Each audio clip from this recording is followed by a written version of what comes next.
So it's starting my webinar on Facebook Live.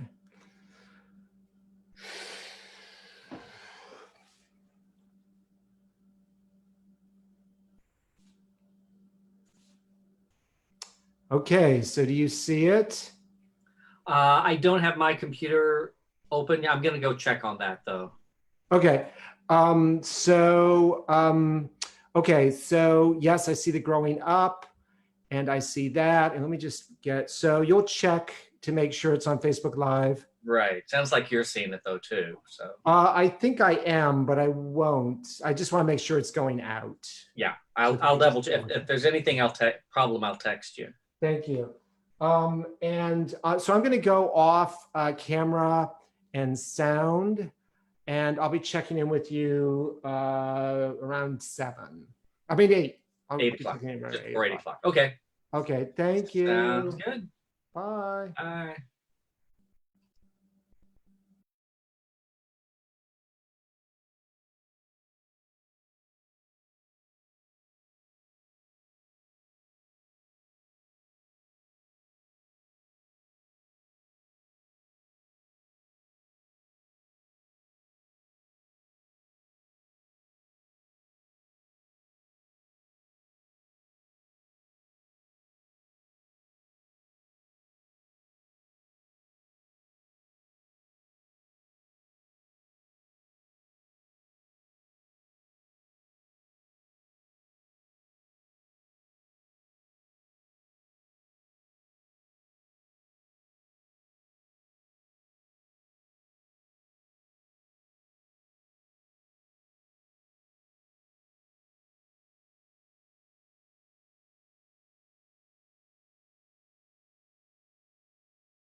Test, test, test. Test, test, test, test, test. Test, test, test, test.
Hey, Joe. It's John. Hey Just there. checking in. Hey, how's it going? Okay. Good. Can you hear me? My sound quality good? Sound quality is good. I can see you. Okay. Okay, great. I'm going to start in just a little bit. And thank you, everybody who's joined us, who's already here. And I think we're pretty much good to go. And we start in a bit. Okay. Okay, Joe. I'll talk to you later. I'll talk to you later. Okay. Thanks, Joe. Yay.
Hi, my name is John Fisher, and this is Growing Up, the World in 1976.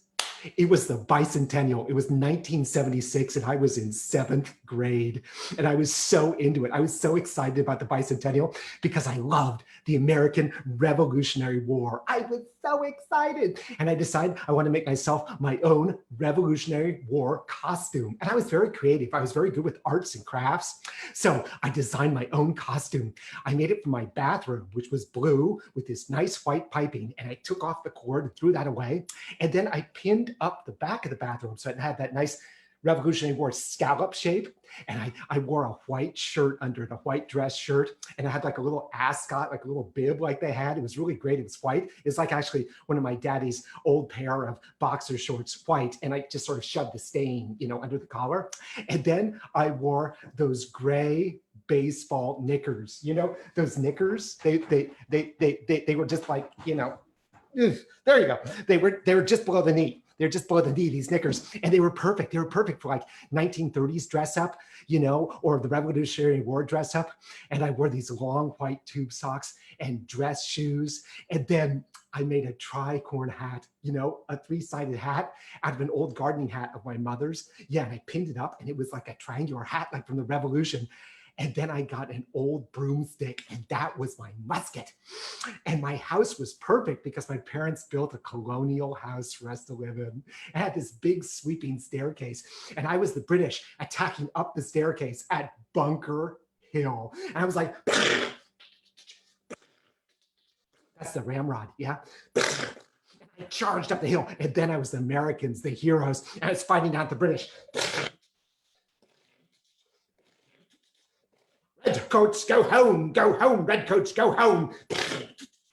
It was great. I fought this whole battle on the stairs, and my mommy kept walking through, and she was so proud of me. She always thought I was so cute whenever I put on plays and things in the house, played war, where she could see it. She just kept walking through, smiling.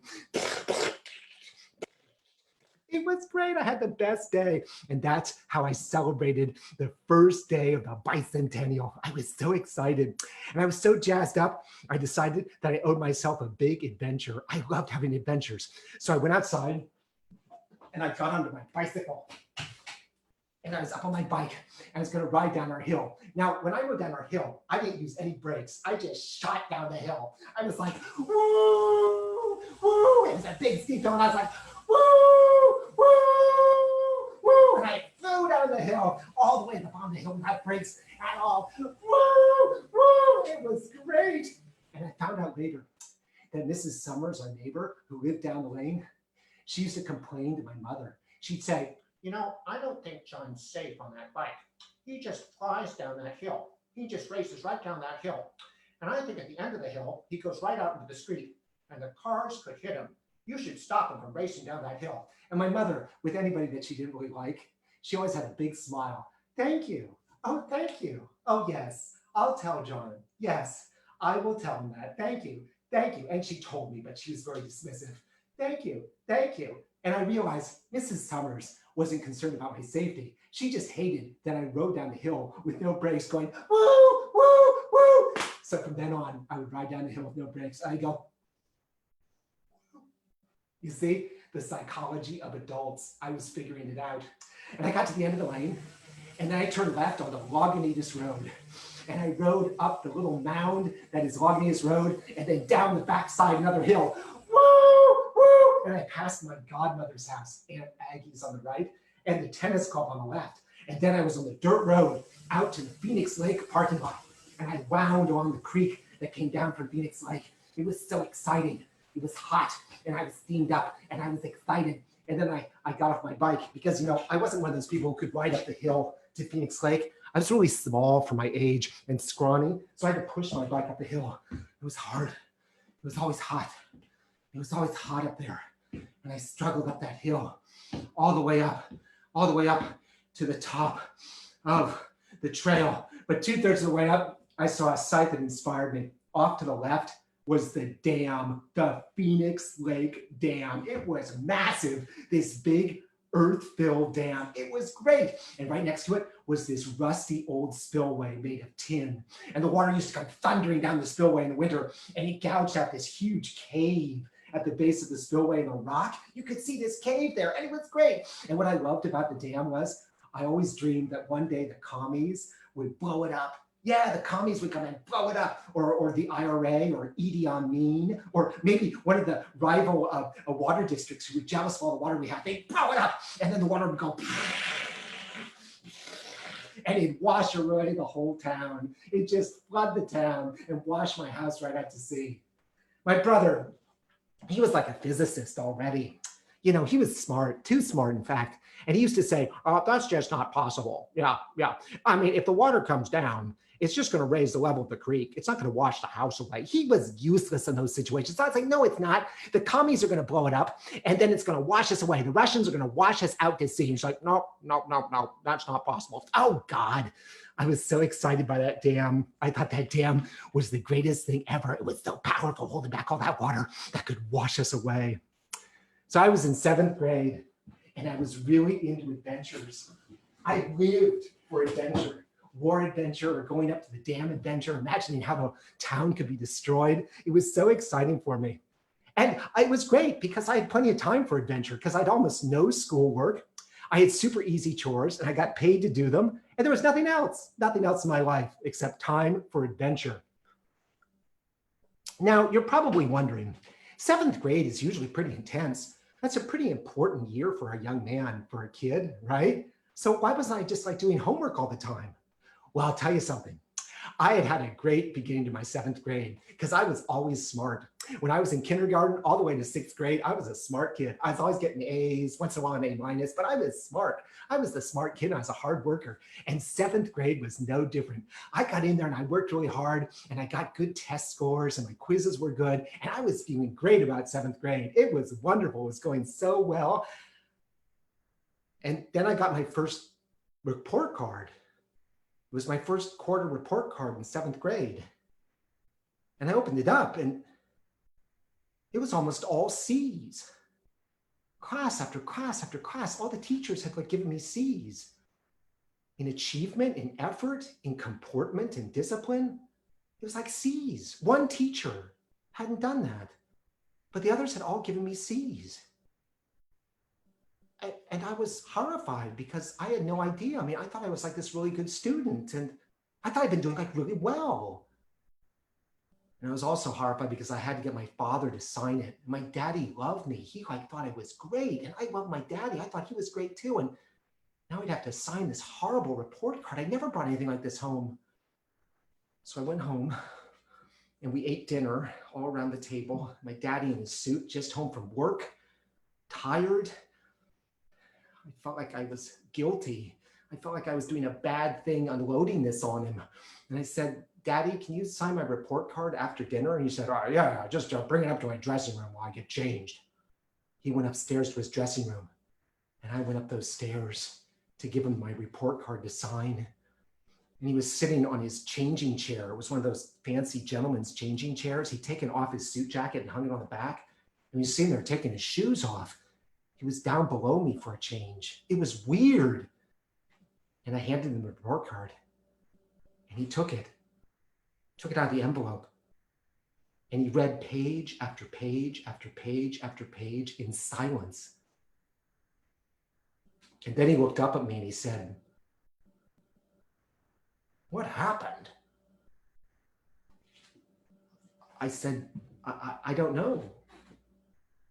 And then he stood up and he was towering over me and he looked down at me. He said, well, what are you going to do? I guess I'll have to work harder. Yeah, you'll have to work a lot harder. Okay. Uh-huh. I mean, I couldn't figure it out. It was so weird. Here, my daddy was disillusioned with me, and I couldn't figure it out because I thought I was the star of the 7th grade. I did. In all my classes, I was a big star. From the first day of class, I sat at my desk, and I made all sorts of funny remarks that everybody laughed at. I thought even the teachers laughed at them, but everybody seemed to enjoy them. And the teacher would come in and say, like, "Good morning, class," and I'd say, "What's good about it?" Everybody would laugh. And then the teacher would say, "Let's take out our textbooks," and I'd say, "Why don't we take out our book texts?" I mean, it wasn't all that funny, but the class loved it. They loved somebody who made wiseacre remarks. They loved it. I was the star of the class. But apparently I wasn't. I wasn't the star. In the view of most of the teachers, I was the class clown. They all said it in the reports except for one teacher. Had they all gotten together in the teacher lounge and conspired to teach me a lesson? It was horrible. I couldn't figure it out. And now my father was disillusioned with me. And he said, "John, I read all these reports and they all say the exact same thing. They say you're disorganized, they say you're unfocused, and they say that you're a wiseacre. You're not disciplined in class." "Yeah, I know. Okay. Well, I'll work on all those things. I will." But it didn't make any sense because I was organized. I was so organized. I went to Thrifty and I bought the organizer. It was a special binder from 76, the organizer, and it got your life organized. I love being organized. And I was so focused. I did all my assignments. I turned them all in on time. They got good scores. But I guess I was kind of a wiseacre. And that's what it was all about. They were going to use my achievement and my effort grades to tell me to stop fooling around. I had to figure it out. So I went back to school on Monday morning and I was determined to figure out each teacher, to make them each happy, every one of them. I went to my first period class, which was with Mr. B, and it was history, and it was my favorite class. And I thought Mr. B loved me. I could have sworn he laughed at everything I said. But I thought, no, I'm not going to do that anymore. I'm not going to shout stuff out. I'm just going to work on my work. And so when we drew maps, which I love to do, I just focused on the map to make it as detailed as possible. And when we read, I just read. And when we were asked a question, I would raise my hand and only answer correctly, not say something silly. And I was really focused for that day. And afterwards, I walked up to Mr. B kind of shyly because I wanted to make sure he still liked me. And I said, "Hey, Mr. B." And he said, "Hey." And he started laughing. And I started saying funny things. And he was laughing. I could tell he liked me. So that was great.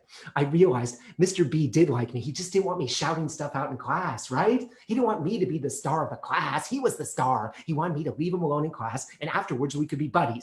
Great. So Mr. B didn't hate me. He just wanted me to focus my humor at the end of class. Now, the next class was going to be tough because it was Mr. Nelson. And Mr. Nelson didn't like me. I could tell that. I mean, even when I said my funny things, a couple times he stared at me and he had this really mean look on his face. And so I knew that he didn't like me, but I also knew he didn't like me because he was 7'2" tall. He was huge and he was really young and he had played basketball in college. And not only was he my science teacher, he was also the PE teacher. You know how they do that in like middle school and high school? You have to teach like PE and science, whatever. What's that about? But anyway, that's what he was. And so I knew he didn't like me because I was a shrimpo and I was really scrawny and I was no good at basketball. And I knew that there was no way I could win him over. So I decided I would just shrink. I'd just shrink in my seat and disappear. I would disappear for the rest of the semester. And it seemed to work because I never saw him give me that mean look again. Never. He'd give me that horrible grade. I wanted to get rid of that. So he never gave me the mean look again. Of course, maybe I just couldn't see it because I was so low, I was so sunken down, but he never gave me the mean grade again. Now, my next teacher was going to be tough. She was Miss Reinert, my math teacher. And I'd had a real problem with her from the first day because she said, "You know, your older brother was a genius. You better be a genius too." And I was smart, but I wasn't a genius. So I know that she was kind of suspicious of me for not being as clever as my brother. And I knew she didn't like the comments shouted out in class. So I'd just have to be a very good math student. I couldn't be a genius, but I'd have to be as good as I could be. And I had to keep my mouth shut. No more shouting stuff out. She didn't like that either. None of them liked that. But I couldn't figure out how to charm her. I wanted her to like me like she liked my brother, but I knew that she didn't like the wiseacre remarks and I wasn't as brilliant as him. So what was I going to do? The funny thing is I found a way to charm her by accident, by total accident. She gave us our assignment and I took it home and I spent about 45 minutes working on it, but I had another 15 minutes left in the hour to work on math. And I didn't know what to do. So I just drew little houses. I drew San Anselmo, downtown San Anselmo, all the little houses and stores in a row, just on my paper. And the next day, Miss Reiner held it up to the class and she said, you know, I hate grading your papers. I hate them because you guys all make stupid mistakes. You make dumb mistakes. So I'm looking for something to make me happy. And John made me happy. Look at his paper. Look at his paper. It's got the math on it. And then he drew me these little houses. That's cute. I like that. That made me smile. And she put it up on the blackboard. She taped it up on the blackboard with all the other star papers where my brother's stuff used to be. She put it up there, not because it was brilliant math, but because I had charmed her. Yeah, with the little houses. So after that, I was all about charming Miss Reinert with drawings on my papers. And I did this great bicentennial paper. You know, the math was on one side, and on the other side were all 9 of the original American flags during the Revolutionary War, all 9 of them. It's like the math took up 1/3 of the page, and 2/3 was this long line going to 2 pages of all the Revolutionary flags. They were all there. The 13-star flag, the Don't Tread on Me flag with the snake, Don't Give Up the Ship flag from John Paul Jones. They were all there. And Miss Wright was like, this is good homework. This is good homework. And she put it on the blackboard, 2 whole pages with all the star math students' work. So I figured it out. One way or another, I made them all like me or not notice me. And I was going to get through the semester. And I didn't have to work that hard because I realized it's not about doing good work. It's about not having them hate you, getting them to like you. However, some way, but if they like you, you don't have to work that hard. So that left me all sorts of spare time because school was working out. And now I could have serious fun, serious bicentennial fun. And the great thing about that year, the best thing about that year is this new kid moved to town and I thought he was great. His name was Eric Goodfield. He had the best name, perfect name, Goodfield. He was that. That was a great name for him because for me, he wasn't just a good field, he was a great field. I loved Eric. Eric was so much fun. And his father was a psychiatrist. I never even knew that people could be psychiatrists. I didn't know that was a possibility. Everybody I knew, their fathers were attorneys. My father was an attorney. I didn't know he could be a psychiatrist, and he was so cool. He looked like Sigmund Freud. He had this beard, this really great beard, except he wasn't like Sigmund Freud because he had long black hair and back, very 1970s. He looked like Sylvester Stallone in one of the movies that Sylvester Stallone directed when he didn't really worry about how he looked, so he just let everything grow. He looked like Sylvester Stallone in those movies. He was so cool, and he wore a black leather jacket. How cool is that?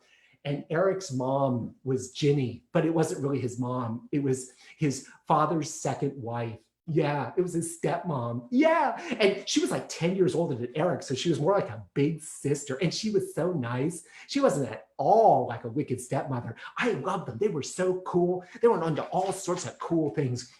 And Eric was so much fun. He was so obnoxious. He would run around like pantsing people and giving people snuggies, you know, where you grab their underwear and you give them a big wedgie right at the crack, like really hard, and then you run away laughing. He was so obnoxious in class. He was always in trouble. So he picked up where I left off. He would make these obnoxious comments, and that was great because I didn't have to make them, but they were really funny. And he was always in trouble with the teachers, always, because he was so obnoxious. I loved Eric. I didn't feel any like attraction for him. It wasn't like that. I just thought he was fun, and he became my best friend. Now, Eric was always in trouble, but he was never in bad trouble. He wasn't like one of those people. He wasn't like an evil, bad kid. There was a kid like that, a real bully. Yeah, his name was Endel Vanderhate. Yeah, Endel Vanderhate. He was like Dutch or something, and he was mean. He used to come up to you, and he'd just like punch you in the face. I was like, what? You can't punch me in the face. But he was like, and I was like, and he would just punch me in the face. And one time I was eating a submarine sandwich. I was all excited about it. It was full of salami, and he just grabbed it and started eating it. He was mean. But I never hated Endel. I never hated him because one time when he was like being really mean to us and saying really mean things, all of a sudden from the other side of the lawn, I heard Chief Harris, the chief police officer in the town. I heard him say, Endel, get over here. over here. And Endel suddenly stopped yelling at us. He dropped his head and he walked over to talk to Chief Harris. And Chief Harris said, you leave those kids alone, Endel. You leave them alone. And I have another question for you, Endel. What happened to that tractor at the construction site, huh? About half the time I saw Endel, I also saw Chief Harris or the other cop, and they'd be like, Endel, get over here. Sometimes they'd just drive by, roll down the window, lean out and say, Endel, come over here. He was always in trouble and with the police. I mean, I knew the police, but only to wave to and be friendly to because my mommy said, always be friendly to the police, but they didn't know my first name. They didn't call me out. I wasn't always being dragged down on the mat by the police. So I never hated on Endel because I felt sorry for him. Yeah, he was always involved with the cops.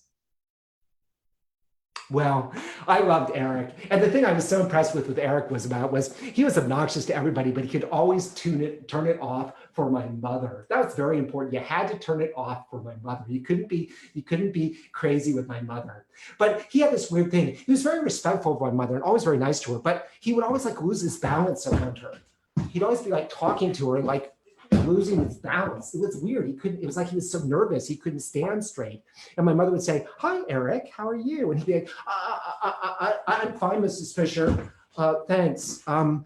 Thanks for dinner, Mrs. Fisher. I really like your cooking. Well, that's so sweet, Eric. Thank you for saying that. Yeah, you're a good cook, Mrs. Fisher. Yeah. Yeah. He was always like weird and nervous and losing his balance around my mom. But she loved that.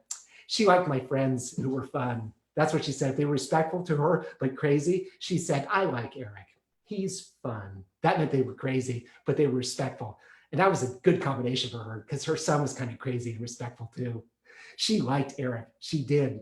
And Eric did all sorts of great things. Oh, one of the best things was it was summertime. It was the middle of the drought in California, right? Because California is a desert. There's never any water. You're not supposed to use any water ever because it's a desert, right? You weren't supposed to water your plants that summer. No water your plants. And Eric made a slip and slide for us. Do you remember slip and slide? It was that long thing of plastic. It was like a long chute of plastic, and you plugged a garden hose in it, filled it with water, and then you ran and you slid all the way to the end of the slip and slide. And there was no way you're supposed to use those in the drought because they wasted so much water. But Eric made a slip and slide just for us. He created himself. We went to this private school that was in our town. It was this really nice private school, and we hated private school kids. We hated them. And we went onto the campus, and they had this really steep lawn. It was like really long and steep. And Eric put tarps lined up on the lawn, 30 feet of tarps going down the lawn. And then he got the school's hose, turned on the school's water, put it at the top of the tarps. And then we ran and had our own homemade slip and slide in the middle of the drought. And we're like, woo! And we even went farther than the 30 feet because the water kept rolling down all the way to the roadway. And we would like get off the tarps and keep going on the wet water. And it was like, and another 20 feet. It was the best slip and slide ever. And, we never even got busted. That's a great thing. Eric rarely got busted by anybody. And it was great because 3 weeks later, we saw the lawn and it was all green except for this strip where the slip and slide Eric had made had been. And that was all brown. And we felt phooey on the private school kids. Isn't that wicked? I loved it though. It was a slip and slide in the middle of the drought. We're the only people who had one of those. The other thing Eric loved to do was he never wanted to walk to the next town, San Anselmo. He never wanted to walk to San Anselmo on the roadways. He thought that was boring. He always insisted that we walk to San Anselmo in the creek bed and pretend that we were at Guadalcanal on the bed of the creek. Now, that's not all that exciting, but what we discovered we could do was spy into other people's backyards because everybody who had a property that went to the creek had no idea that the creek was full of kids spying on them. And it was amazing what we saw. We saw the craziest things. I mean, we saw people like picking their nose and scratching their butts. We saw people walking around naked. I mean, like old people, like 35-year-olds and 40-year-olds butt naked. It was great. It was so funny. We could barely stop laughing. And also, we ate everybody's berries. People would let the berry bramble, all those weeds grow up near the creek. Yeah, because they didn't want to kill them because there'd be berries in the spring, and we stole all their berries. So they had to deal with all those ugly plants all year, and they didn't get the berries. It was great. We had the best time in those days walking in the creek bed. But the best thing Eric came up with, it was great. Everything about it was great. Every single day at school, in order to get down the long, dark hallway that led to the playground, you had to present 3 pieces of trash. That's how they kept everything cleaned up in the courtyard where we ate lunch. You had to present 3 pieces of trash. And the hall monitor would stand there right by the entrance to the long, dark hallway that led out to the playground. And you had to put in 3 pieces of trash, and you got to go around the hall monitor and out to the playground. Well, Eric was determined to sneak out every single day. He found all these hallways, and he would sneak down a side hallway. And then he'd come out of another door that nobody was watching, and he'd sneak behind the hall monitor. And then we would run down the hall. We'd run down the hall all the way to the playground. And the best thing about it was that Eric, when we were all the way down the hallway, almost to the playground where they couldn't come get us, Eric would shout, "We snuck out! We snuck out! We snuck out!" And we would run out to the playground. It was great. He was such a villain, but in a harmless way. He never hurt anybody. It was just like defying authority, but not the police, never the police. And it was important to me to have this new friend, this new star best friend, because I'd lost a couple of best friends already. My next door neighbor was Hans Schillinger for years. Yeah, he wasn't German. He just had a German name, Hans Schillinger, but he was just like me. But Hans was great. I loved Hans. But then he and his family moved to Washington, D.C. because his father was this engineer. His father was this really important engineer, and he built the Washington, D.C. metro system. Pretty impressive, huh? But while they were in Washington, they lived in Virginia. They lived in the state of Virginia. And when they moved back, Hans was different. He'd seen something in Virginia. I don't know what, but it really changed him. He was like really different when he came back. It was kind of distressing. And also, they always were working. The father now was determined to have everybody working. So if you went over to their house, he said, "You can stay, John, but you've got to work." I was like, well, I didn't go over there to work. So I lost my friend Hans. He'd seen something in Virginia. I don't know what. And then my friend Charlie Tilt, that was his name. They went to Africa. His father got some engineering job in Africa, and they went to Africa to build this thing. And then they came back 2 years later, and Charlie was different. He'd seen something in Africa that changed him. I don't know what.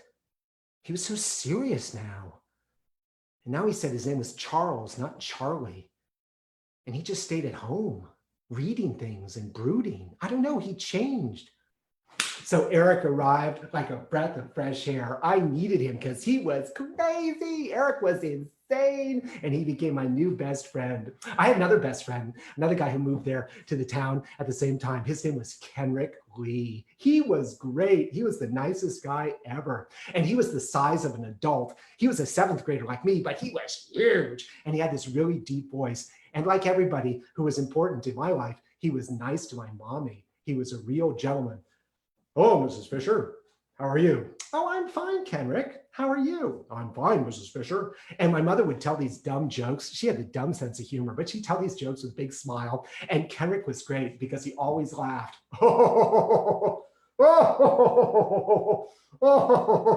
And my mother would say, "I like Kenrick. Yeah, he's fun."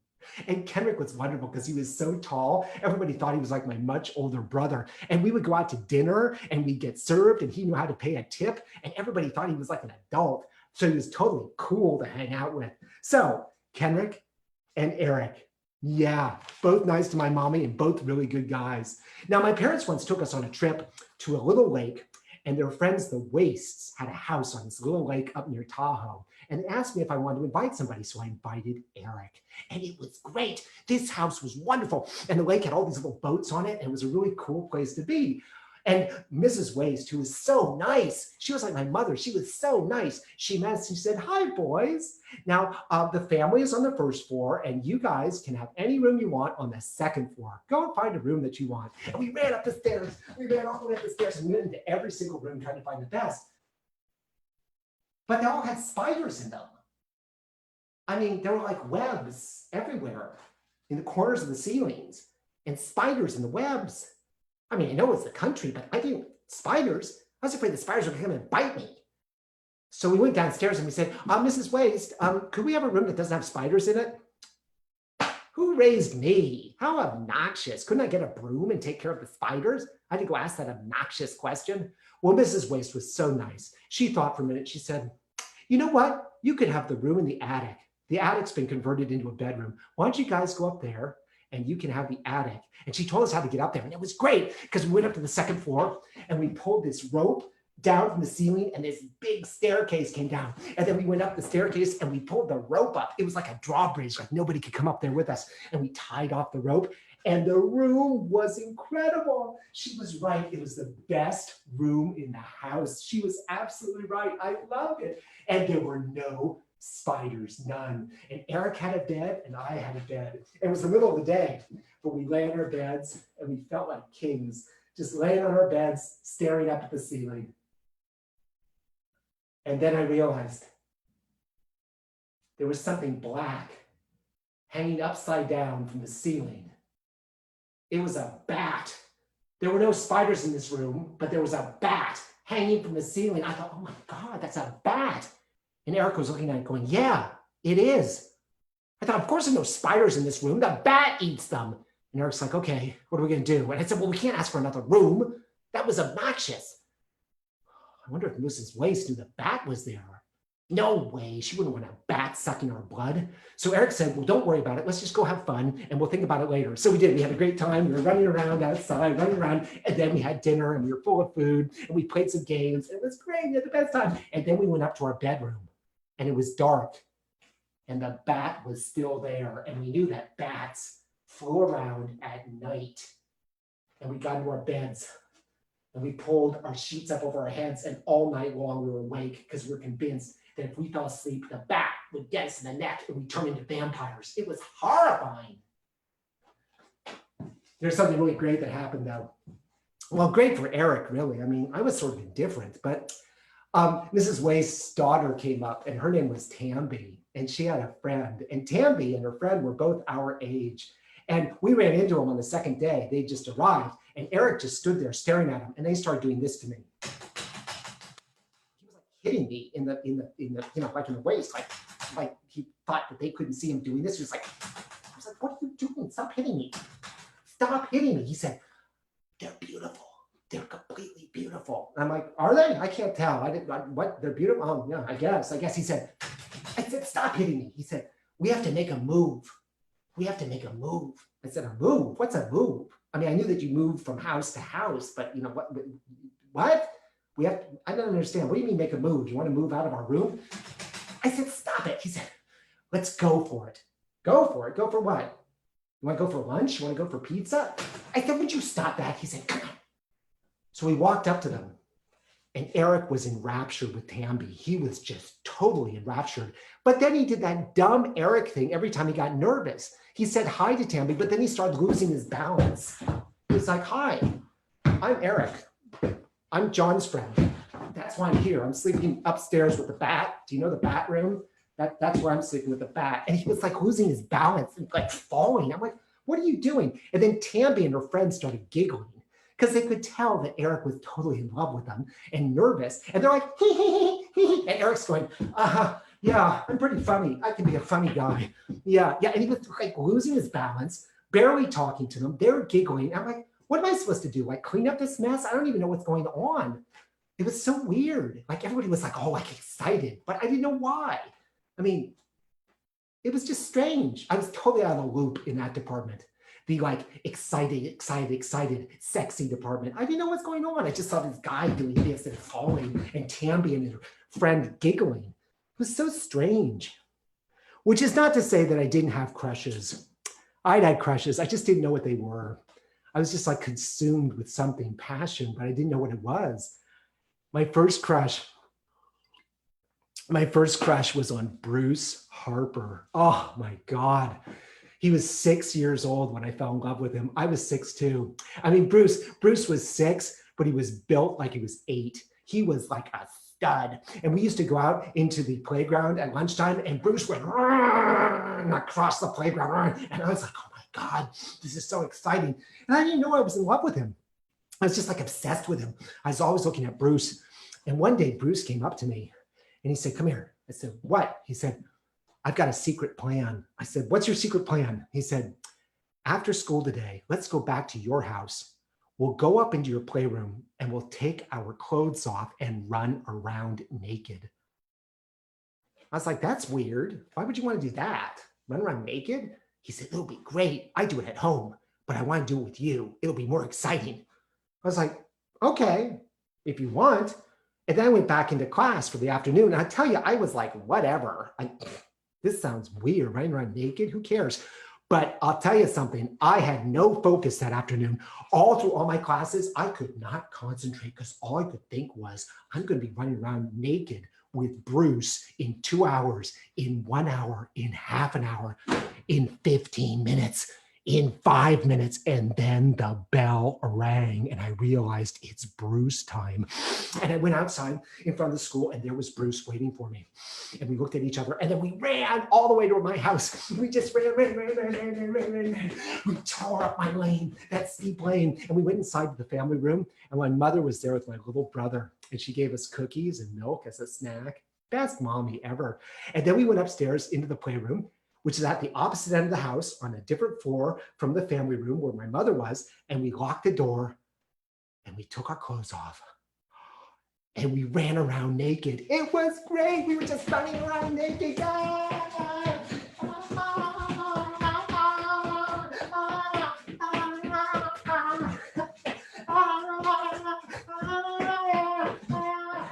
I'm naked. I'm naked. I'm naked. And all of a sudden I heard my mother's voice. Boys, are you all right up there? It's awfully noisy. And we froze. And I said, yeah, we're fine, Mommy. We're good. How are you? She said, okay. All right. Keep it down up there. And she went back into the family room. And then we ran around naked. Yeah. Wah. I'm naked. I'm naked. And then my mother came up and I heard her take 2 steps on the staircase. She was walking up the stairs loudly and she stopped. Boys, don't make me come up there. All right. It's too noisy. Keep it down or I'm going to come up. And I said, okay, Mommy. And then she went back down the stairs and we ran around naked for work. It was so exciting. Then all of a sudden, I heard my mother walking up the stairs loudly. I was like, oh my God. And we didn't get dressed. We were frozen with fear. It was so stupid. We're just standing there naked. And she walked down the hallway towards the playroom door and she stopped right outside the playroom door. And she said, boys, if you can't keep it down, I'm going to come up again and I'm going to come in. And we're like, okay. And she said, okay, keep it down. And she went back downstairs. I swear to God, she knew we were running around naked. Yeah, I don't think she cared. It was just noisy, right? That's always the problem. It's too noisy. But she was like, I'm going to come in there if you can't keep it down. It was great. It was the best afternoon ever. I mean, we didn't do anything. We were just like running around naked, naked. I mean, we had no idea what to do with anything. Not yet. Not for a long time, but it was wonderful. And Bruce, a week later, said, hey, I want you to come over to my house this afternoon. I said, why? He said, I want to run around naked some more. I said, okay. I was excited and I went over and somehow he got rid of his mother. His mother was nowhere in sight. And it was such a great afternoon because we took our clothes off. And before we could start running around, we saw that Speed Racer was on TV. And I love Speed Racer. I thought he was the cutest cartoon ever. I thought he was the cutest human ever, even though he was a cartoon. And it was some weird episode where the Mach 5 was in the jungle. I don't know why. And Speed ended up dressed like a caveman, whatever. And he was in this leopard skin caveman outfit that was off the shoulder, right? It was just one side of him, and hanging out on TV was this big Speed Racer boy tit with a nipple. It was great. Even though it was a cartoon, I thought it was so exciting. And we took our clothes off and ran around naked, screaming and looking at Speed Racer's boy tent. It was great. The best afternoon ever. Well, then Bruce moved away. And I didn't feel that way about anybody. Nobody. Until this kid named Sneg Foreman. Yeah, I never noticed Sneg Foreman before, but he and I were given a project to work on together. We had to do a report together. So I went over to Sneg's house, and Sneg said, so what are we going to do? And I said, okay, well, we'll do this. This will be the subject. He said, okay, how are we going to structure it? I said, well, there'll be a couple chapters and we'll write up a report. And he said, well, who's going to write it? He said, I'll write it. Yeah, I'll write it. I was like, why am I volunteering to do all this stuff? I was just like saying, I'll do it. I'll do it. I'll tell you why. Because I was smitten. I was totally smitten with Sneg because he looked like Kurt Russell. He had those ruddy cheeks and the same hair. And I thought Kurt Russell was adorable. And Sneg looked just like Kurt. I couldn't resist it. I would write 50 reports for Sneg because he looked like Kurt Russell. So then the next assignment, we were able to choose our own partner. And I immediately chose Sneg. I don't know why. I would end up doing all the work. And he let me. And that one, we had to build the diorama. So I said, okay, we're going to do a project about dams. It's about how dams can collapse and flood away towns. And we built this whole dam model. And I wrote up the report. I did all the work. And Sneg was like, yeah, this is really good. And when we got a good grade, he was like, yeah. I was like, you didn't do anything. So I thought, this isn't good. I'm falling in love with the wrong person here. He's just after me for my reports. Forget about it. And then a weird thing happened because this kid was really handsome and a big athlete and head of the school's TV station, John Day, invited me for a sleepover. I was like, out of nowhere, John Day invited me to come over and have a sleepover with him. So I went and we had a great time because John Day's father was a doctor. So he was rich. He had all this money and he spent it on his kids. And John Day had all these little race cars and we played race cars, electronic race cars. It was so much fun. We watched a lot of TV. And then we got into this huge bed where John slept every night. And I was laying there in bed and I was all like tired because we had such a good time. And John sort of shimmered over. He shimmied over next to me in the bed. And he leaned over and he said, I'm going to whisper to you what I want to do. And he whispered in my ear what he wanted to do with me. What? What? You want to do that? What? That's where I eat my food. That's what I kiss my mommy with. What? What? You can't do that. But no, I couldn't believe what he was suggesting.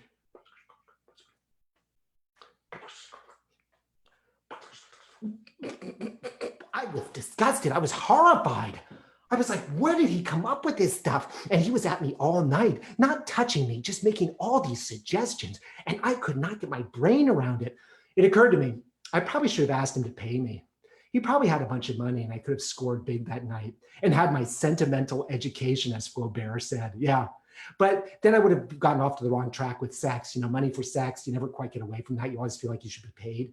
He was advanced. Had he been luring kids like me into his bed, doing those things to us? It was weird. He was ready. Well, I barely made it through the night and I got away. Yeah. But I'll tell you something. Just before Eric arrived in town, the big passion of my life, and I didn't even know it was passion. I didn't know it was love. I didn't know what it was. I just couldn't stop thinking about him, came to town. He moved from another town and he was, for me, the one. His name was Smollett Bonehead. Yeah, that was his name, Smollett Bonehead. He said it was English or something, but I loved Smollett.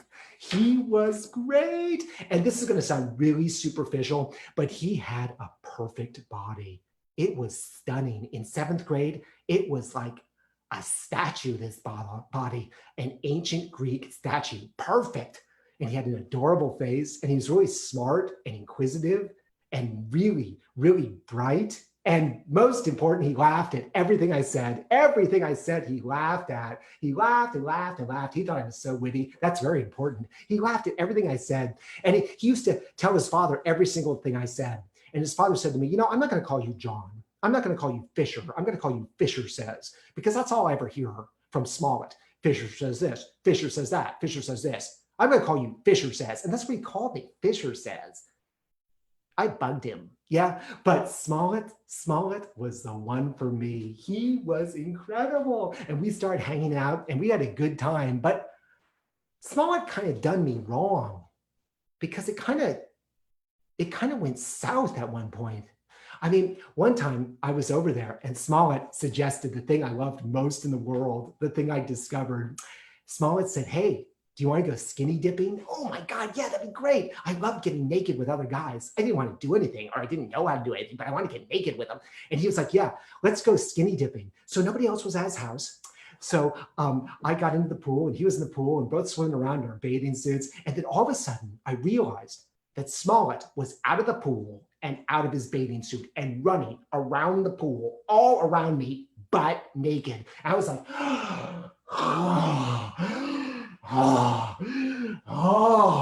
I was enraptured. Smollett looked great naked. He had like everything. It was all there. It was like an adult. It was amazing. I was just watching Smollett run around. So, I wanted to play around, I wanted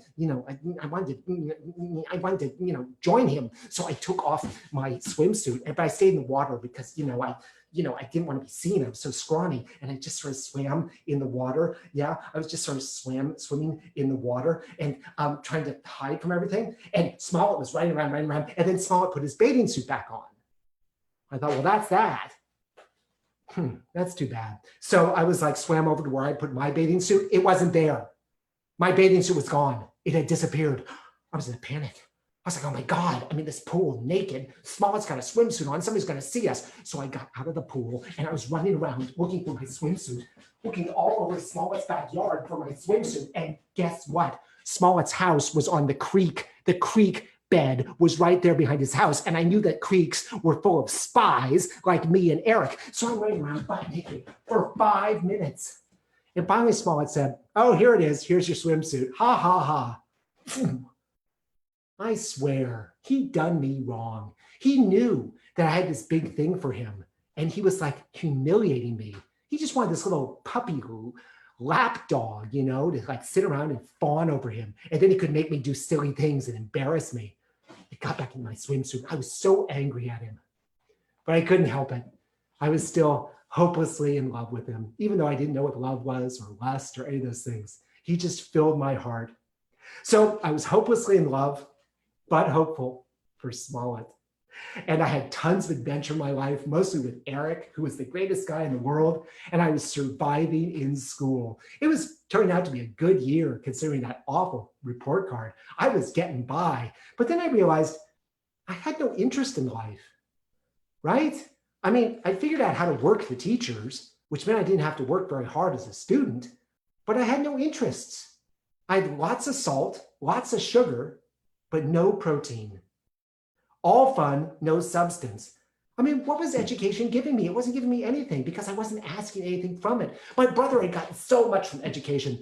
He was like a genius. When he was in grammar school, he was taking middle school classes. Middle school, he was taking high school classes. High school, college classes. When he was in college, he was teaching the classes. He was smart.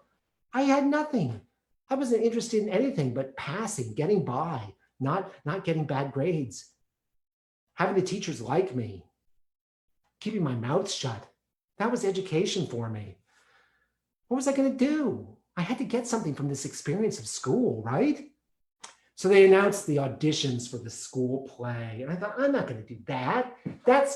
I get too nervous doing things like that. I'm too nervous to perform. But then I remembered that 2 years before, when I was in 5th grade, and I was just like a super shrimpo, they had taken me into the multi-purpose room, my whole class. And I hated the multi-purpose room. I hated it because it was this huge room that had an indoor basketball court in it. And that's where I was totally embarrassed all the time because Mr. Nelson, the huge 7'2" science teacher, PE teacher, he always made us play basketball. And there were the shirts and the skins. And I always ended up a skin. And I was totally scrawny and tiny. And people would like crash into me and the girls would laugh at me. I hated the multi-purpose room. I hated being a skin. Ugh.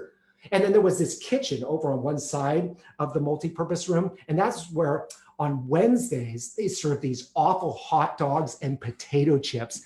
They were terrible. I think they were trying to give the mothers a break, but they were awful. And then on the other wall, there was like this elevated area and there was this blue curtain. I don't know what went on there, but I didn't like the multi-purpose room. So in 5th grade, when they let us all into the multi-purpose room, I was like, forget it. I don't want, whatever's gonna happen, I don't want to see it. And I sat down and we faced the blue curtain. And after about 5 minutes, the blue curtain opened up, and there in front of us for the next hour and a half was the musical Lil Abner. Lil Abner, this great musical. I was agog. I couldn't believe how good this was.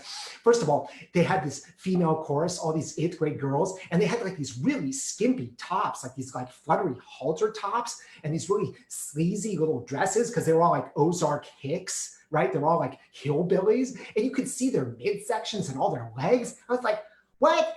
They don't let anybody dress like this, but because it was on stage, it was okay. And that's what I learned. If it happens on stage, you can do anything. All the things you're not supposed to do, kiss people, shoot people, it's okay because it's on stage.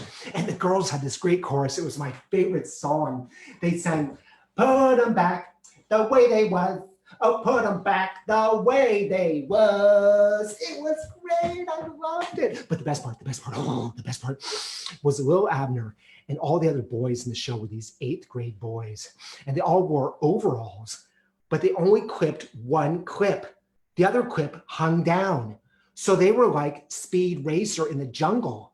They had an exposed, big, fat boy tit with a big pink nipple in the middle of it. I couldn't believe it. I was so excited. I just sort of sat there. I wanted to do this the whole time. Oh my God, there was boy tit all over the stage. It was the most incredible thing ever. And I thought, musical theater, this is incredible. There's all this flesh up there. There's all these people doing these obnoxious things. There are all these songs and dances. It's really tuneful and great. I was like, yay. Oh my God. And then somebody told me, you don't see nothing because what you see up on that stage, yeah, in the dressing room, you get to see more of it. I thought, oh my God, I've got to be in a musical. So the musical that they were auditioning for in my 7th grade year was Bye Bye Birdie. And I thought, I'm going to go for it. I'm going to audition because I saw the movie and I loved it. And I thought I should be Albert Peterson, the lead. So I learned his big song and I got ready for auditions. I once heard a poem that goes, a rose is a rose is a rose, but I don't agree. Take it from me. There's one rose sweeter than any that grows, and that's my Rosie. I'm so glad she chose me.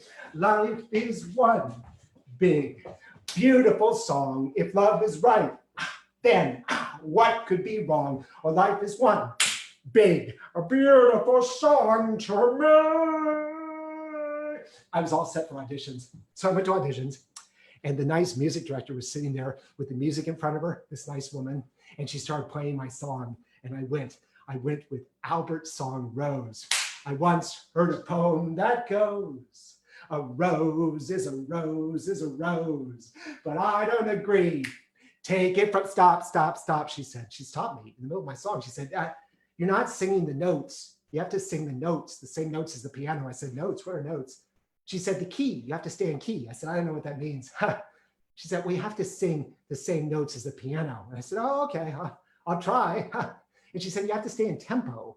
Your tempo keeps changing. I said, yeah, it's like Frank Sinatra. His tempo always changes. Yeah, I just like to mix it up, change things. And she said, no, you can't. Frank Sinatra doesn't change the tempo. You have to sing along with the tempo. I said, oh, okay. Well, start again, please. I'll work on the notes and the tempo. Yeah. So she started playing again. I once heard a poem that goes, a rose is a rose is a rose, but I don't agree. Take it. I'm sorry. Could you pick up the tempo? It's a little slow. Can you, no, that's the tempo. You can't just sing whatever you want. You've got to sing the tempo that's on the music. I said, yeah, but can't you jazz it up a bit? I want to swing. I want to sing like rock and roll. Oh, I once heard a poem that goes, stay with me. I got a great idea. So I'm going to sing and you just stay with me. Just follow me. Okay. Just be there as accompaniment. Yeah. Okay. I'll drive the tempo and I'll make up the notes. You just stay with me. I once heard a poem that goes, A rose is a rose is a rose, but I don't agree. Take it from me. Oh, I thought my audition went swell. I was so proud of myself. And the next day, Miss Pinelli called me into her classroom. Now, Miss Pinelli, I really liked because she was the one teacher who had given me an A that first quarter. Yeah. She said, John is really smart and he's really motivated and he makes wisecracks, but that's okay. He just has to work on that.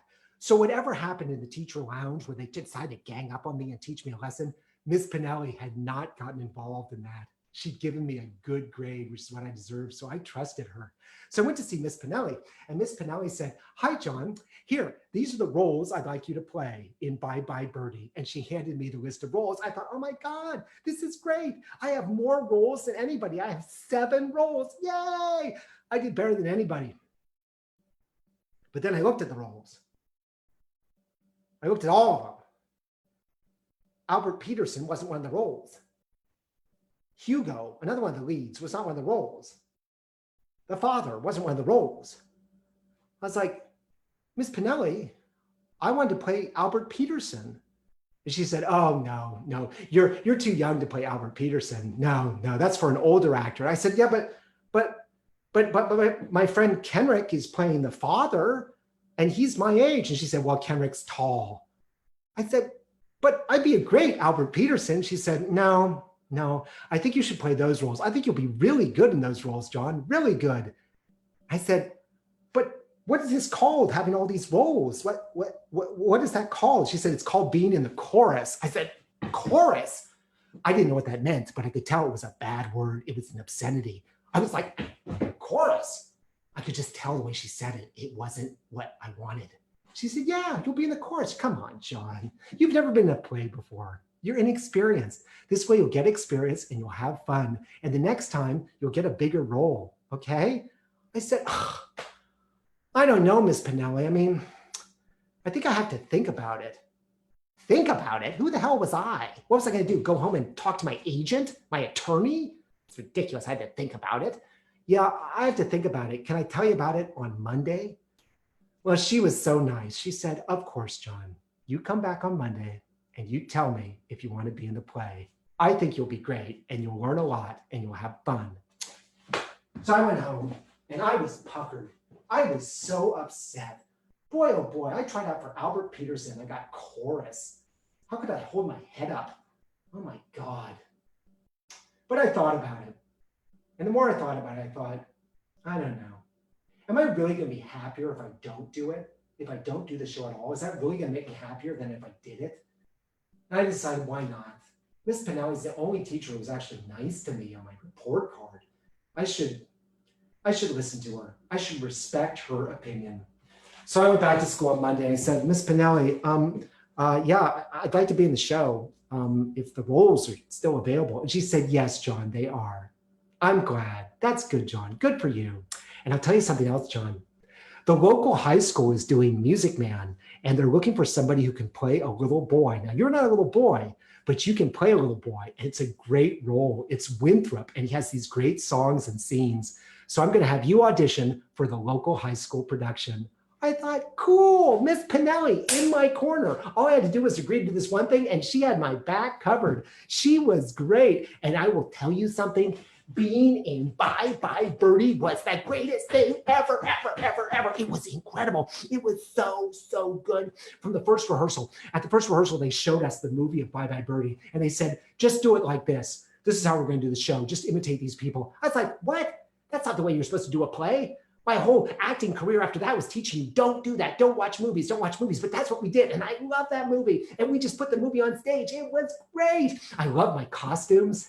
I had all these costumes and I supplemented them with extra stuff that my mommy gave me or I got from my dad. My dad, he loaned me his saddle shoes. Yeah, it was great. He had these saddle shoes, which were period. They were perfect for the 1950s. And they were so big, they were like clown boots on me. And I could stand in them and do this. I could lean way forward. Actually, it was like this. Yeah, in my daddy's saddle shoes because they were like skis in front of me. And it was so much fun. Rehearsals. At rehearsals, everybody was always shouting. There was all this shouting all the time. Be louder, articulate, sing out. sing, hit the notes, stay on tempo, do the dance numbers. It was great. There was so much energy. And I loved all the panic of opening night. I loved being so nervous. I thought I was going to like collapse and swoon. It was wonderful up there with my father's big shoes and all that excitement. And on opening night, the curtain closed on the final number and the audience started clapping. And then it opened again for the curtain call and the audience went crazy. It was like a wave of love. It was just like, it was a tsunami. It was like that dam broke and flooded the town with love. I loved it. The curtain call was such a high. Oh, I loved it. It was incredible. So my semester ended with a bang. It ended on a high note. But there were some darkening clouds. They came the last weekend of the semester because my parents went away on vacation and they brought in my favorite babysitter. And she took me by surprise because I thought it was going to be the best weekend ever. Her name was Mrs. Prevost, and I loved Mrs. Prevost. She was wonderful.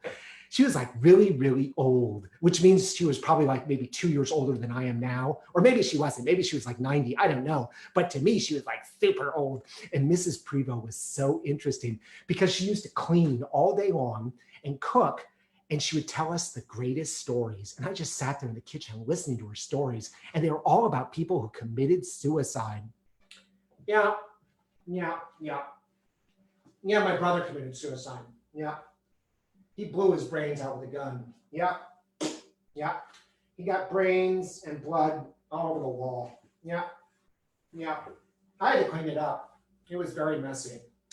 And then my father committed suicide. Yeah, but he did it with poison. He swallowed some pills, and his throat got all bloody, and he was coughing up blood. And we didn't know what was wrong with him. We didn't know he was committing suicide. So we kept asking him if we could help him, and all he did was cough up blood. Yeah, I had to clean that up too. Yeah. All of her stories were about suicide. Even when I just told her about people that I liked, she would say that they died of suicide. I like Montgomery Clift. Oh yeah, he's a suicide. Yeah, he committed suicide. Yeah, it's so sad. He committed suicide. I told her I like James Dean. Oh yeah, he drove his Porsche into a tree. Yeah, he was a suicide. Yeah, he was a big suicide. And so then I tested her. I just said a random actor thinking, she'll just say it was a suicide. I said, I like Paul Newman. She said, he didn't commit suicide. He's still alive. But his son committed suicide. Yeah, Paul Newman's son's dead. He's dead. He committed suicide because he was on drugs and suicide. Yeah. So that weekend though, I discovered something wonderful. Mrs. Prevost never left the house. She was never in the backyard like my parents. She was never driving in and out in cars. She was always in the house. So that weekend I went out into our huge backyard, this huge redwood forest behind our house. And I went out with the smell of the redwoods around me and the tree sap and the smell of the dirt and all of the woodland sounds. And I took my clothes off and I was stark naked and I ran around in the dirt on the hillside naked. Yay! And I was bouncing around in the naked dirt. I was naked.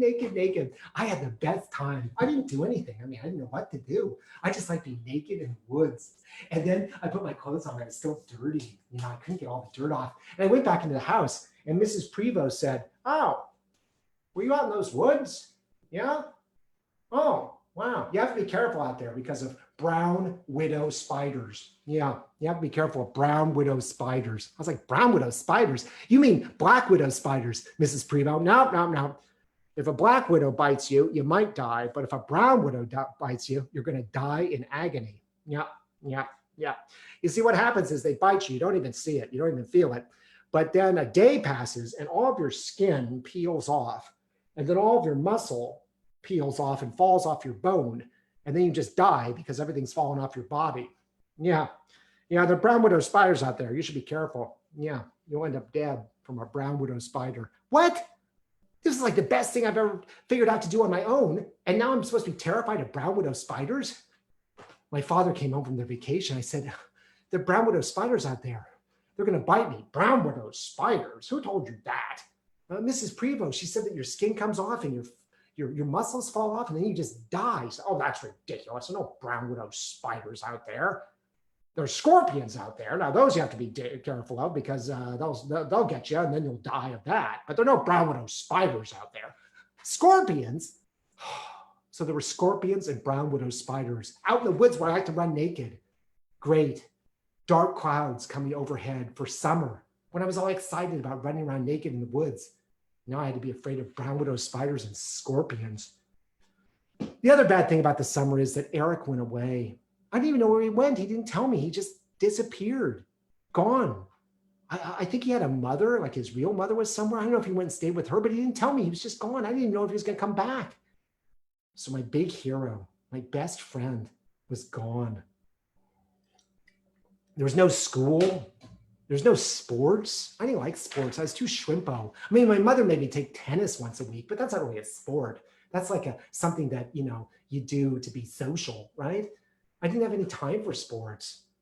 And Smollett was becoming more and more difficult. You see, the thing about Smollett is he never invited me over to his house. Never, never, never. They had this big house, and Smollett had 2 brothers and a sister, and they always had people over. There were always like people around to have fun with. And they used to say, you don't have to come, you don't have to have an invitation. Just come over. We're not going to invite you. Just come over. Anytime you want, come over. But my mother said, you never go over to somebody's house unless they invite you. If you just walk in the door, that's trespassing. That's a crime. Be a good boy. Wait for an invitation. But Smollett would never invite me, ever. So I figured out I should invite him over to my house, So I said, Smollett, you want to come over to my house? And he said, no, I don't want to go to your house. The lane is too long. It's hard to get up to your house. And there's not much to do up at your house. There's just your mother and your little brother. No, I'm going to stay down here. So I couldn't go to his place and he wouldn't come to mine. And I waited all summer for him to call me. I stood and stared at the phone. It was so sad. I used to pray. I wasn't religious at all, but I would pray to God that Smollett would call me because I felt so much for him. But he never did, not once. So I went to see Charlie Tilt, like my old best friend from a long time ago, but he was still really serious. He was now Charles. And he was like political. People said that about him. Oh, he's really political. I said, what does that mean? He's going to run for president? I didn't know what that meant. He'd seen something in Africa. It had changed him. And I didn't want to hang out with Hans because if you went over to Hans's house, you just had to work. I didn't want to work. You had to build like a chicken coop and fix the roof. His father said, you can stay here, but you got to work. I said, what are you going to pay me? I didn't want to work. So I had no friends. But one day, Hans came over to my house. He said, hey, why don't you come over? I said, okay, do I have to work? He said, no, I want you to see my sister. I've got a new baby sister. I said, no, you don't. He said, yeah, she arrived today. Come see her. I said, you don't have a baby sister. We were walking down to his house. I said, your mother wasn't pregnant. I know she wasn't pregnant. He said, no, you got to see her. So he took me into their house, into his parents' bedroom, and laying in the middle of the bed was a little 2-year-old girl sleeping. I was like, wow, where did she come from? And Hans said, we adopted her. She's adopted. I was like, I'd heard about adopted kids, but I never met one. I'd never seen one. I was like, wow, she's great. Man, she's really beautiful. Hey, that's great. Where'd she come from? And Hans said she came from Vietnam. I said, Vietnam? He said, yeah, she's a refugee from the war. I thought, cool. I was really into wars in Vietnam. I was like, wow, she came from Vietnam. That is so cool. And Hans was like, yeah, she's my new sister, Lon. That was her name, Lon. And I ran home to tell my mommy. I said, I just saw Lon, Hans's new sister. My mom said, oh yeah, how is Lon? Was she really pretty? I said, oh, she was beautiful. She's like 2 and she was sleeping on the bed. It was so sweet. I was so happy to see her. My mom said, yeah. And I said, she's from Vietnam. She's a war refugee. And my mother said, yes, I knew that. But it's kind of a sad story. I said, why? He said, well, they were going to adopt another little baby from Vietnam. And that little baby was flying over to the United States on a big transport aircraft. And the plane crashed. The aircraft crashed in the jungle. And the first little baby that they were going to adopt was killed in the plane crash.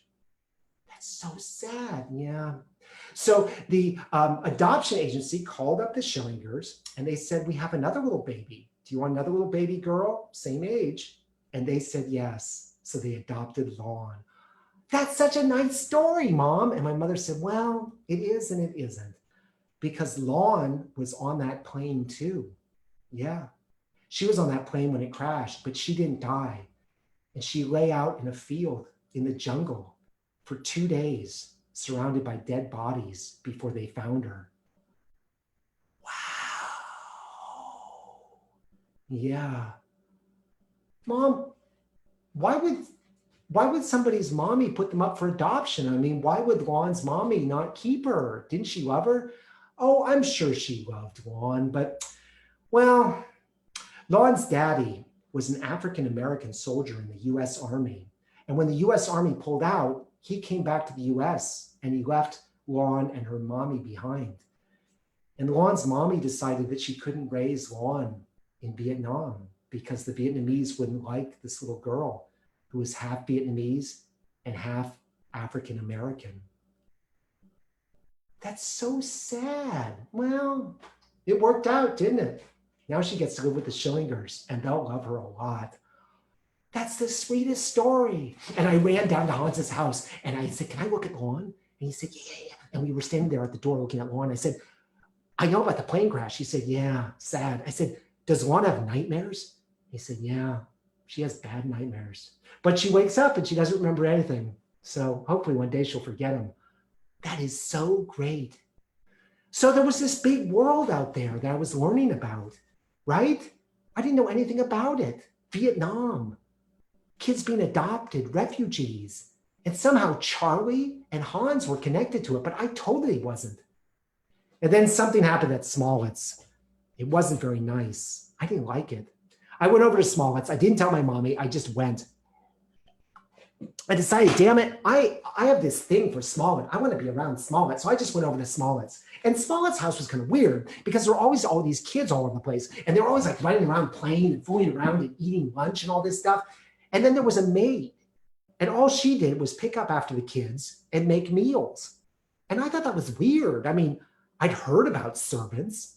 I'd even seen a maid before, but I hadn't really been around one. It was like there was just somebody there to like do everything so that everybody else could have fun. Everybody else could run around, and it was just strange. And their maid was Maddie. And Maddie was African-American, and she came over every day from Richmond to be their maid. Now, Maddie was really nice. She loved all those kids. She was really sweet with them. But I thought it was weird. And one day, we were just sitting in the couches, like all the kids, like laughing and talking and sitting and having a good time. And Maddie was like making lunch and cleaning up after us. And that made me feel really awkward. We were talking about Abraham Lincoln. And we were talking about how cool he was because we've been reading about him. And Smollett said to Maddie, Smollett said, hey, Maddie, you must like Abraham Lincoln. And Maddie stopped cleaning. She stopped doing dishes. And she looked at Smollett. She said, I don't like Abraham Lincoln. And Smollett said, you don't? Well, you should, because he set your people free. He freed your people. I thought that was so obnoxious. Say to her, your people? Like she had different people than he did? It was weird. And Maddie walked over to the counter and she leaned across the counter and she said, oh, is that what you think? You think Abe Lincoln freed my people? That's interesting. He didn't free my people. And she turned her back on Smollett. And I thought that was so weird. I mean, obviously, she did not agree with him and she didn't like it being referred to as her people. And I thought it was weird anyway. And Smollett just acted like, oh, I can say anything to Maddie. And obviously he couldn't. And I thought it was strange what was going on in that house. Maddie was nice to all of us. She was nice to anybody who came into the house. She was the sweetest person. She said what she thought, which was good, but she was very sweet. But she always looked at me with this really sad smile on her face. It was very affectionate and nice, but I never saw her do it to anybody else. It was a very sad smile. And I think she saw that if she was a big outsider in that house, I was a little outsider. Because she saw that the reason I came over was because I had this thing for Smollett. And she knew that I would never be accepted in that house. There was no place in that town for boys who really liked boys. She felt empathy for me. We never talked about it, but every time I went over, one time while I was there during the day, she'd give me this really sad smile. So I didn't want to hang out at Smollett's anymore. It was too weird. I thought that was too strange what was going on over there. So I had no friends, nobody to hang out with. So I decided I was going to sit around the house. I was going to spend the summer watching movies on TV. And I discovered the Pink section in the Chronicle, the San Francisco Chronicle. And if you went to the back of the Pink section, it had all the movies listed for the week, lined up with capsule reviews. And I realized that you could start on Saturday at 8 a.m. and watch movies until midnight on Sunday just by changing stations. You could watch all these great movies. And I thought it was like research, like I was going to do summer school because I wanted to be an actor. So I was going to learn all this stuff about acting. And I just sat there for weeks on end watching TV, going downstairs, eating some food, and watching more TV. It was great. Well, finally, my mother got sick of that. All I did was eat all day and watch TV, loud TV. And she came up one day, she walked into the playroom and she turned off the TV and she said, that's it. You can't sit inside anymore today. I want you to go outside and get some exercise. I want you to be safe, but go outside and get some exercise. I said, what? What? I'm doing research. This is important. I need to watch movies. She said, no. You're going to go outside and get some exercise. We're not going to have a bunch of lazy kids sitting around here all summer getting fat. I said, I'm not fat. I wish I was fat.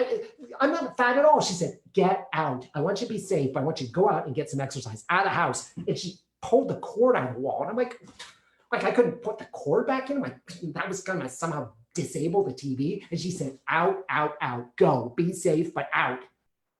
So I was thrown out of my own house. I couldn't even believe it. It's so depressing. I looked at my bike. Well, I wasn't going to get on that. That was for fun stuff that I wanted to do. It wasn't for getting thrown out of the house. So I walked down the lane. And then when I got to the end of the lane, I turned left and walked on Lagunitas Road. I was walking to Phoenix Lake, my old standby. Then I was on the curvy road that led to the parking lot at Phoenix Lake. Jeez. Then I had to walk up that steep road to Phoenix Lake. It was so hot. It was always so hot going up there. I trudged up there and I stopped and looked at the dam. I didn't care about that dam. I didn't give a damn about that dam. I didn't. I didn't care. I didn't want the commies to blow it up. My town didn't deserve that treatment. If the IRA came and blew it up, I hope it just filled the creek and didn't flood the town. They didn't deserve all that excitement. So I started walking around the lake on the fire road, that dusty, dirty fire road that went all the way around the lake. I thought, great. I'm supposed to do this for 5 hours, just walk around this lake. What a crummy day. I'm so bored. And then I realized that this guy was walking beside me. Where'd he come from? He was right beside me, this guy. And I looked up at him. He was like my father's age, older. He was like a retired guy. And he was tall, and he was big. And he was walking beside me. I thought, this is weird. And then all of a sudden he stopped, and I stopped. And he looked down at me and he said, hi. Hi. Do you have a girlfriend? I'm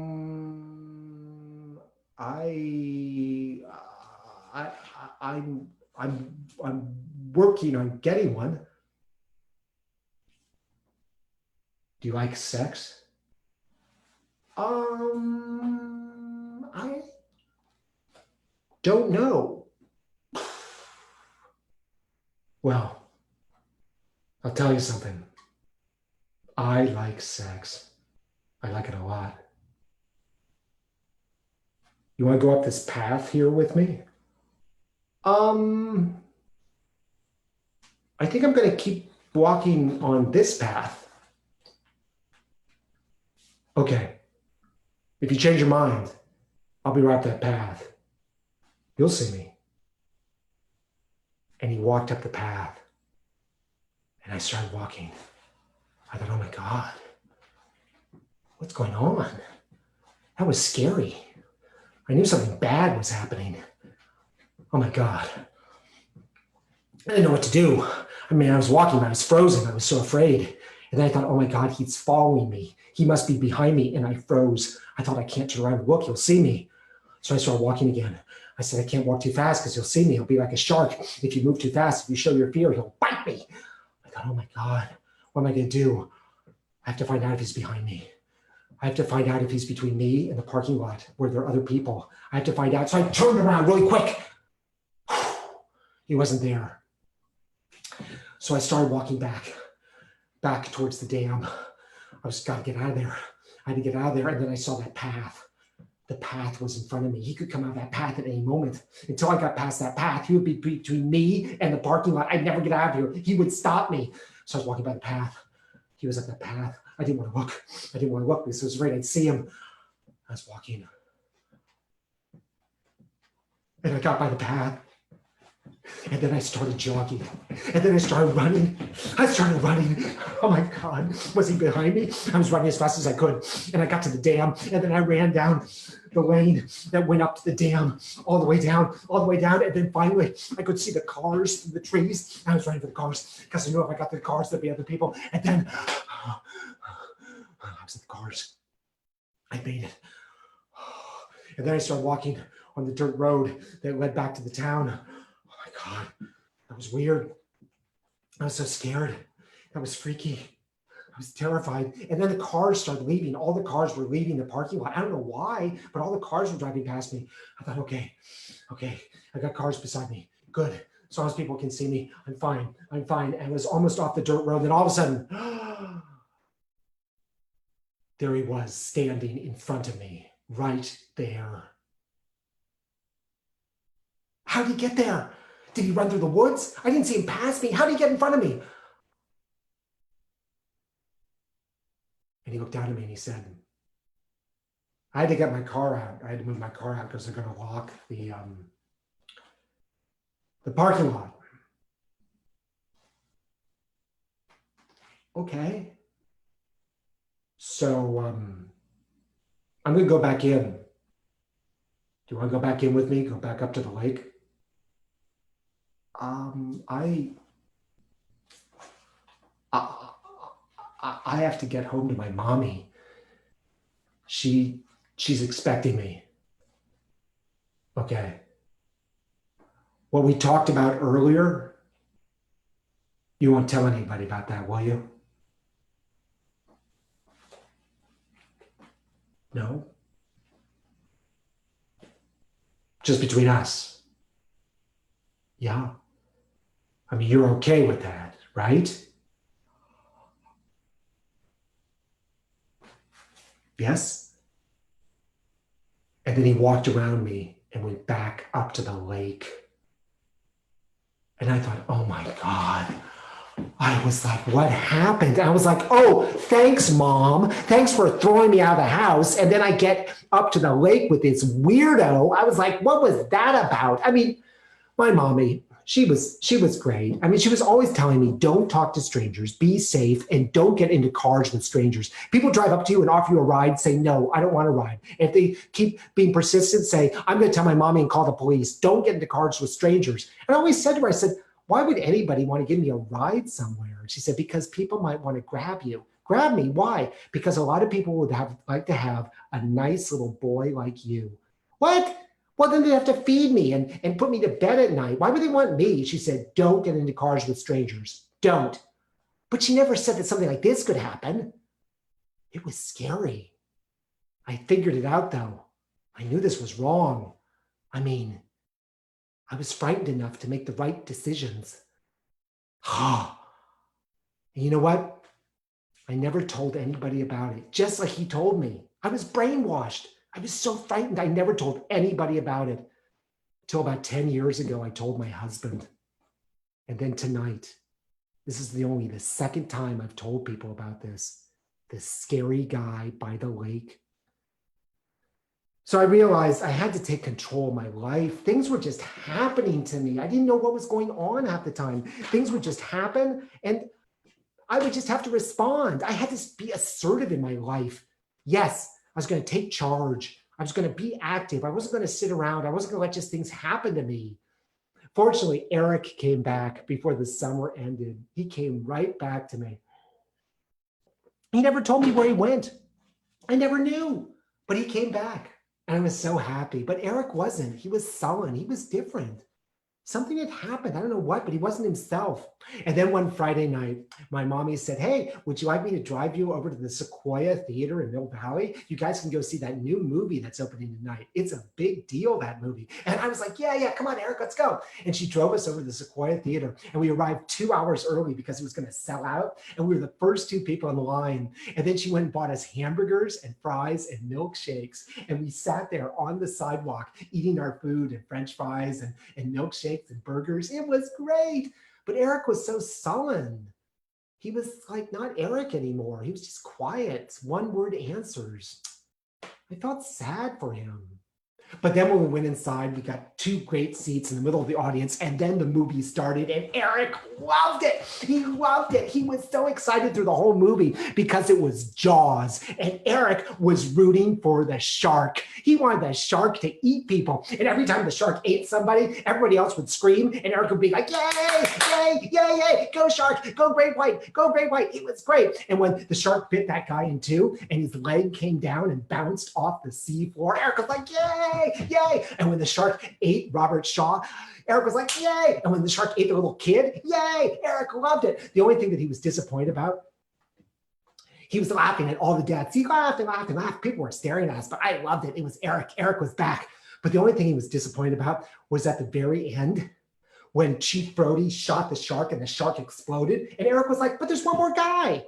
Why didn't the shark get to eat Chief Brody? He was disappointed because he thought the person who he was cheering for was going to win, and it wasn't. It was just a shark, and it blew up.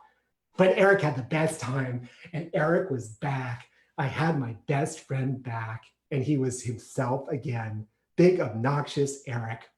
So as we went into the new semester, I would need to assert myself in school. I couldn't just be trying to avoid the teachers and not get in trouble. I had to assert myself. I had to find subjects I was interested in and really commit to them and throw myself into them and have fun learning. I knew that.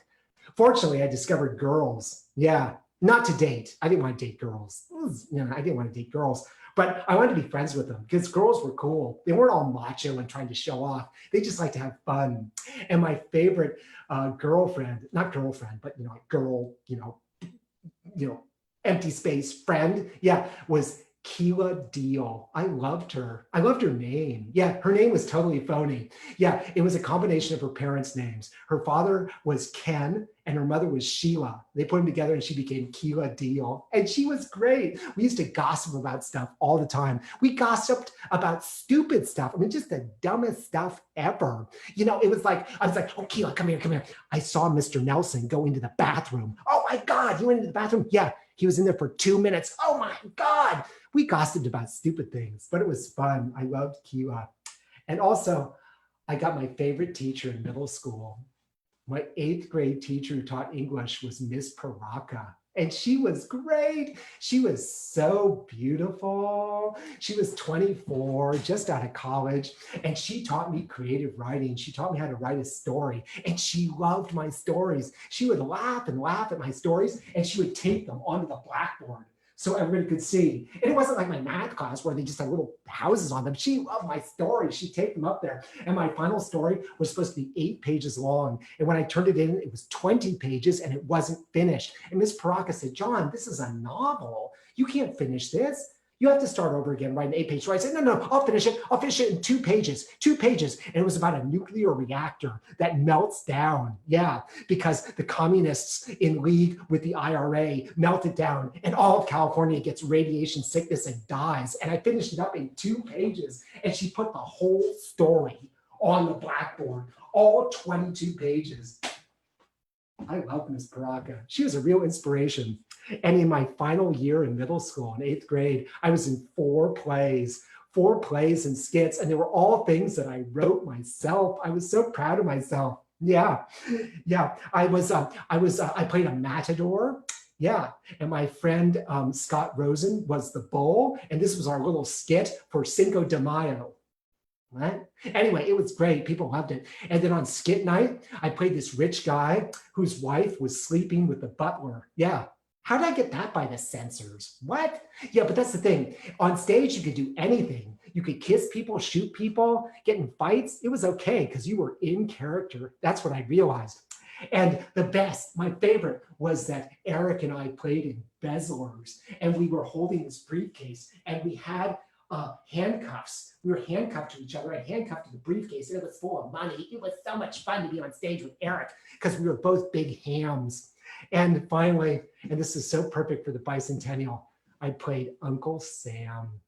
It was great. I had a great year on stage. So what did I learn? I learned that learning stuff isn't about teachers. The teachers aren't there to entertain you. They're there to impart knowledge. And you just have to get your enthusiasm up and your focus and stop making wisecracks and learn from them. Even if you don't like them, they've got something to give you. And if you listen, you will learn. I learned to listen, and that way I became a good student again. I also learned that auditions are fine, but you should always be very clear about what role you want. Go in and say, I want to play Albert Peterson. If they say, well, how about this smaller role? Say, I would love to play Albert Peterson. I would love to do it with you, the director. I want to work with you on Albert Peterson. Remain positive, but always emphasize what you want. And if all else fails, just write, direct, and act your own pieces. That's what I figured out in 8th grade. 4 pieces I wrote, and I got to star in them. Yay! And I also realized that there's a huge world out there, and I had to learn about it. Hans had learned about it. Charlie had learned about it. Charles Tilt. People were learning about it. And if you didn't know about it, if you didn't know what was going on, weird things would just happen to you, like what happened at Smollett's house with Maddie. But the thing was, I didn't like reading papers. I thought papers were boring. They were so confusing. And I also thought that they presented one point of view, the paper's political point of view.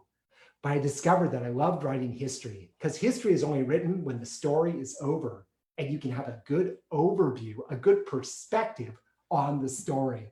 So I started reading history books, and that inspired me because if you know history, you know what's going to happen next in the present because history just repeats itself. So I was going to learn about this huge world out there, and Eric was back in the picture, and I'd moved on from Smollett. Ugh. But then this weird thing happened. Oh, it was so awful. Eric became best friends with Smollett. It was horrible. And now Eric wanted to hang out at Smollett's all the time. Ugh. So now if I wanted to hang out with Eric, sometimes I had to go to Smollett's, and I didn't trust Smollett. I didn't trust him, and I didn't like the thing there. I didn't like the way their things went down there. It was weird. I hated it. And one day it was terrible. The 3 of us were hanging out at Smollett's, and Smollett did his old business again. He said, hey, let's get naked. I thought, oh God, here we go again. One of my favorite things, and Smollett's gonna trick me. He said, let's get naked. So Eric was really into it. I didn't want to be a party pooper, so we all took our clothes off. And I was so confused because Eric was like my best buddy. I didn't need to see him naked. And Smollett, I still had this thing for, and so seeing him naked really confused me. And then Smollett said, let's rub butts together. So we started rubbing butts together in all combinations, like 3 ways and 2 ways. It was like nothing. It was stupid. Of course, I got overexcited. I didn't even know what overexcited was until it happened. Smollett laughed at me. He got all giggly and pointy and laughing. I was like, what? What? But Eric was cool. He just got nervous and started losing his balance. And then I just got dressed again and I said, that's it. That is it. And I decided I'm never going over to Smollett's again. Forget it. I'm not going to go there. And if Eric wants to go over there and hang out with Smollett, then that's fine. But he's going to have to decide. He can either come to my place or go to Smollett's. But I'm not going to go to Smollett's. And Eric chose me. I was so happy. Eric stayed my best friend. He hung out at my place and with me more than he did with Smollett. I was so happy. And on the last day of 8th grade, before graduation, which was going to be the next day, they called us all into the multi-purpose room. That room I hated until I discovered the stage, the big stage with the blue curtain. They called us into the multi-purpose room. And we all sat, all the students sat, the 8th graders sat there, and then the curtain opened up and there were all of our teachers lined up in front of us. And they presented an award to every one of us. Somebody got the best dressed, Somebody got the cleverest outfits. Somebody got, smartest. Somebody got most artistic. And Eric and I were both given the same award. We shared an award. We got the Laurel and Hardy Award. I was so proud of us. I was so glad to be up there with Eric. He made an acceptance speech. He's such a ham. But the funnest thing about it was each of the teachers got to choose which award they were going to present. And the person who presented our award totally surprised me. It was Mr. Nelson, the big 7'2" basketball science teacher who I thought hated me and wanted to kick me in the face with his heel. He presented our award. And he was so sincere when he made his speech. He almost choked up at one point. And I realized, wow, he was probably laughing inside the whole time. And because he was such a young teacher, such a new teacher, he felt like he couldn't do that in front of the students. So he suppressed his glee. And he actually liked me a lot. And it just goes to show you, with people, you never know. I'm John Fisher, and this has been Growing Up, the year in 1976. Thank you so much for joining me. This is my 19th presentation, one for each week of COVID-19. And I love to perform. So when COVID-19 hit, shelter in place, I thought, what am I going to do? What am I going to do? And I came up with this. So thank you so much for being my audience. It was a great pleasure to perform for you tonight. Next week, I will present a piece about Van Meegeren, who was a forger of Vermeers, and he sold them to the Nazis. It's a fascinating story, and it's called The Scammer. And that's next Thursday at 8. We have a bunch of programs coming up at Theater Rhinoceros, so keep checking out our website, therhino.org. And we're doing a bunch of stuff on Zoom and Facebook Live, so keep staying with us. We're going to keep producing until we can go back into the theaters, I promise. And if you'd like to make a donation to our theater company to support all of this programming, we'd certainly appreciate it. We love it that you're here, but if you want to make a donation, it'd be greatly appreciated. And you can do that on our website, and our website is www.therhino.org. That's THERHINO.org. Or you can just mail it to me, the Rhino's mailing address during COVID-19, John Fisher, Theater Rhinoceros, 91 Central Avenue, number 102, San Francisco, California, 94117. But it's all on the website. Thank you so much for being with me tonight. You were a wonderful audience. I really do feel an audience through the green lights on my computer. And it was a pleasure doing this show. Thanks for being here. Yay, audience. Yay, growing up. Yay, all of you. Have a wonderful weekend. Take care. Bye.